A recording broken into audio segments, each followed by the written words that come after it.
Hello mga ka-King and Friends vlog. So, ito nga ang ganap namin kapag nasa Star Mall. Talagang mapapapunta ka sa fountain. Malit lang naman na mall to. Hoy, patulogin Dahil mo ang yan pinaka-main neto is nasa Manila. Sa waist, ano? So, dito sa Bulacan, yan, malit lang yung Star Mall nila. So, ayan. Nagbabasa na nga sila ng mga tsinelas. Yan. So, ganyan lang siya. Medyo pabilog lang yung style niya.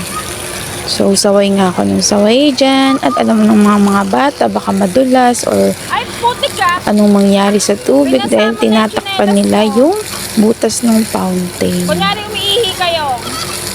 Wag! So, hindi ko nga alam kung matutuwa ba ako o maiinis. Ayan. Diba? Ang sarap talaga maging bata. Yung pinoproblema lang nila ay paglalaro. Ayan, ang cute-cute talaga.